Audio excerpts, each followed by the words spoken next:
I'm John Bachman. Welcome to Newsmax Health. Today we're talking about getting rid of Alzheimer's. Yes, there are some ways to actually get rid of some of the symptoms that might be associated with Alzheimer's. Research has shown, and it's unveiled a new shocking statistic about Alzheimer's. About half of those diagnosed with the disease turned out to not have Alzheimer's when they were autopsied after death. Dr. Jacob Teitelbaum is author of the best-selling book, Real Cause, Real Cure. He's here with Newsmax Health today to discuss what can be done following an Alzheimer's diagnosis. Dr. Teitelbaum, this is pretty shocking stuff here. First of all, why do so many people being told that they have Alzheimer's when they actually do not? Well, what happens is when you go to the doctor's office and you take great-grandma and you say she's a bit forgetful, it's really easy for them to write one of two medications for Alzheimer's. They can do that on the standard 6-minute doctor visit, but they can't do a proper assessment. And that's a disaster. As you noted, half of people diagnosed with Alzheimer's didn't even have that. And more importantly, all you need to do is give the brain a little bit of a tune-up and people's minds come back. We see this over and over again.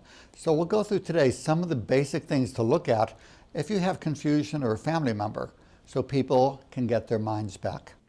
And so is it true here that some medications can actually cause symptoms that mimic Alzheimer's and might lead people to think that they're coming down with the disease? Oh God, John, all of them. I see people in their 70s and 80s routinely coming in on 10 or 15 different medications, most of which they don't even need anymore.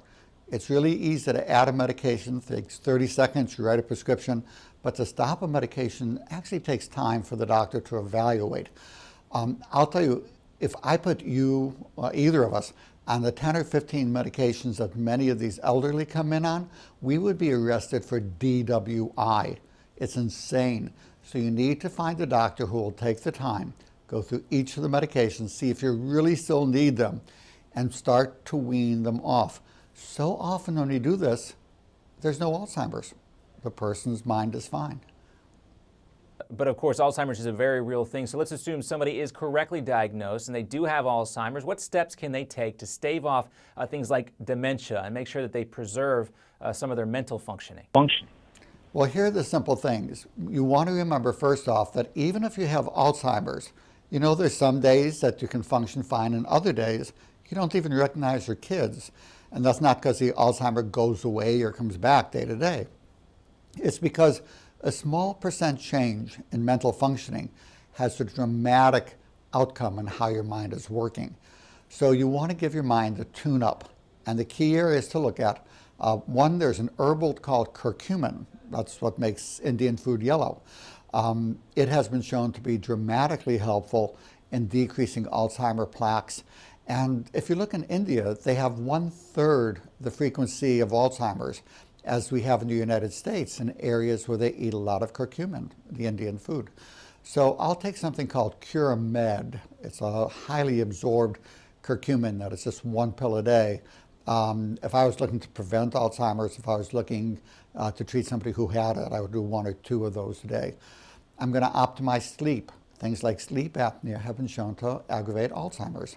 Low thyroid and low testosterone have both been associated with increasing risk of Alzheimer's, even if the blood tests are normal. But if they're low normal and other symptoms are suggestive, giving some of the natural hormone can have a dramatic improvement.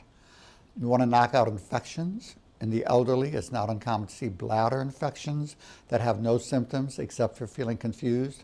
Same with sinus problems, especially when people are clearing their throat all the time.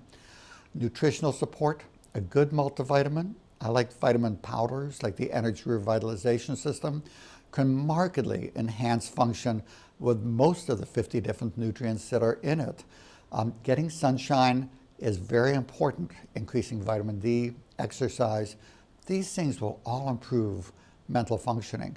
But you want to find a doctor. It's going to take a good 2 hours to be properly evaluated, looking for things to tune up. This often means you may have to see somebody who's holistic.